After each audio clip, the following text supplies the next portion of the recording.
આમ આદમી પાર્ટી દાહોદ ધાનપુર રાજરોડ ધાનપુર તાલુકા પંચાયત કચેરી ખાતે નવીન વરણી પામેલા તમામ પદાધિકારીશ્રીઓ અને પ્રમુખ શ્રી સોનલબેન અલ્પેશભાઈ ભુરિયાને પદગ્રહણ કરવામાં આવ્યું અને મોં મીઠું કરાવી હાર્દિક શુભકામનાઓ પાઠવી અને સંપૂર્ણ વિશ્વાસ છે કે આમ આદમી પાર્ટીની નવી ટીમ ધાનપુર તાલુકામાં નવી ઉર્જા સાથે કામ કરશે.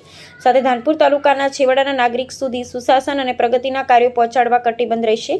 આપ સૌનું કાર્યકાળ ખૂબ જ યશસ્વી નીવડે તેવી મંગલ કામના. આ પ્રસંગે દાહોદ જિલ્લા આપ પ્રમુખ શ્રી રાકેશ બારિયા અને લોકસભા ઇન્ચાર્જ ભાનુભાઈ પરમાર અને જિલ્લા ઉપપ્રમુખ કેતનભાઈ બામણિયા અને જિલ્લા પંચાયતના સદસ્ય મોહનભાઈ ભુરિયા, જિલ્લા પંચાયત સદસ્ય ભરતભાઈ ડામોર અને તાલુકા સભ્યશ્રી અને વિધાનસભા પ્રભારી અને તાલુકા પ્રમુખ શ્રી જિલ્લાના હોદ્દેદારો અને કાર્યકરો ઉપસ્થિત રહ્યા હતા. રાકેશ બારિયા, જિલ્લા પ્રમુખ, દાહોદ. દાહોદ જિલ્લાના ધાનપુર તાલુકા મુકામે આપણા તાલુકા પંચાયતના પ્રમુખ તરીકે સોનલબેન ભુરિયાની વરણી કરવામાં આવે છે. એ બદલ એમને ખૂબ ખૂબ અભિનંદન.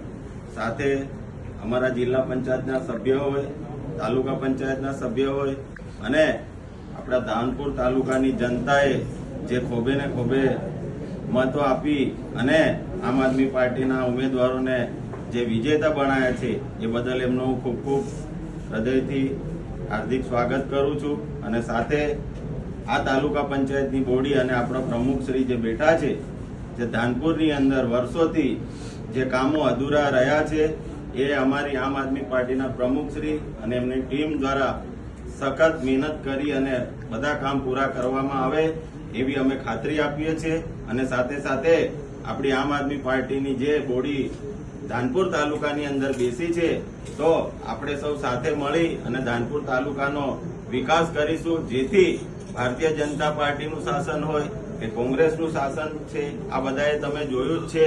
પણ આપણી નવી પાર્ટી તરીકે આજે પ્રમુખની વરણી થઈ છે તો અમે તમને ખાતરી આપીએ છીએ આમ આદમી પાર્ટીના કટ્ટર અને ઈમાનદાર નેતાઓ છે અને અમારા પ્રમુખશ્રી પણ સાથે સાથે બધાનો વિકાસ કરે એવી હું આશા સાથે મારી વાણીને વિરામ આપું છું. જય હિન્દ, જય ભારત, જય જય ગઢવી.